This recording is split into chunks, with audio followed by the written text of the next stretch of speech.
Chicago. Sweet home, Chicago. Please have a seat. Thank you, Punihi, for that outstanding introduction.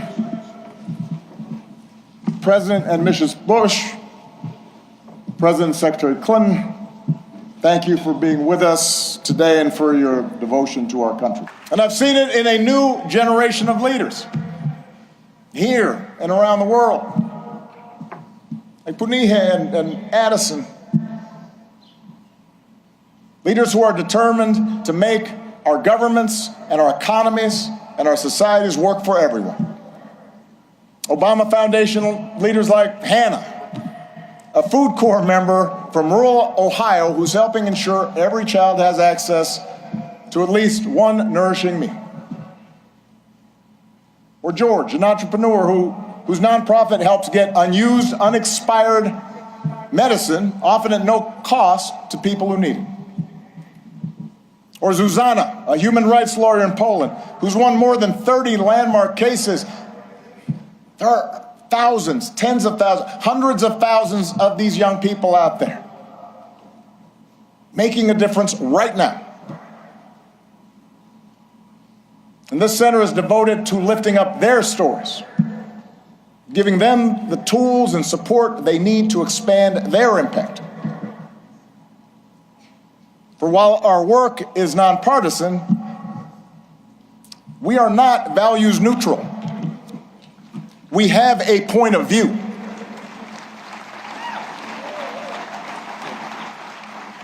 The exhibits in the center are not meant to evoke nostalgia for some gauzy bygone era, some unattainable past that we can dream about and say, oh, we miss you, Barack. They're meant to remind us of who we can be, to remind us of what's possible, so we can forge ahead, clear-eyed and confident, and do the work that still needs to be done. We can learn from the past, but America's story isn't frozen in the past.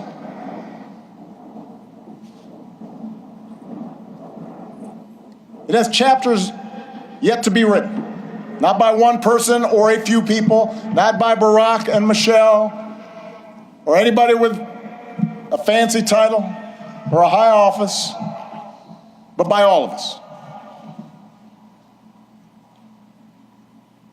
You know, one of the things a lot of presidential libraries now have in common is a replica of the Oval Office. And if you take a peek at the one inside this building, you will see some objects that carried some special meaning for me during the time that I was in office.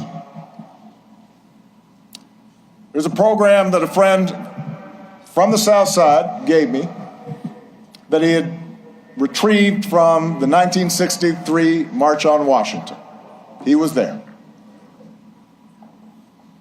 There's a Norman Rockwell painting of the Statue of Liberty with workers hanging on ropes, burnishing the torch that she holds aloft. And on the rug, you'll read words from some of America's greatest leaders, including a quote that inspired that arch that you see right there at the south end of the plaza by Martin Puryear.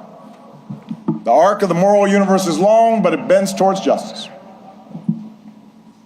And it's a quote that was often invoked by Dr. Martin Luther King Jr., but it originally comes from a Boston minister's sermon more than 170 years ago. And at the time, the abolitionist cause seemed lost. The Compromise of 1850 had made harboring fugitive slaves a crime under federal law, even in those states that had abolished slavery. And in a case that garnered national attention, a young fugitive in Boston had been seized and tried and marched to the wharf by hundreds of armed officers, where he was summarily put on a ship bound for the South, where he would remain in shackles and chains. And it was a moment of profound uncertainty and despair. A moment the minister called darker than any New England had witnessed. We do not see, Reverend Theodore Parker observed, that justice is always done on earth. Many a knave is rich, sleek, and honored, while the just man is poor, hated, and in torment.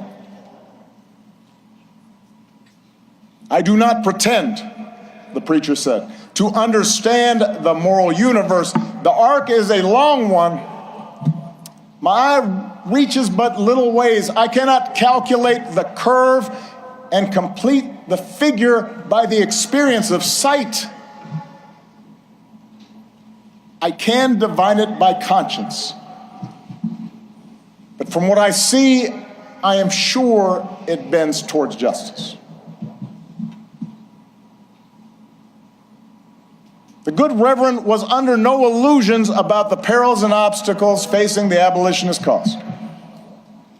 His words offered no easy answers, no comforting assurances that he or his congregation would live to see the progress they so desperately sought.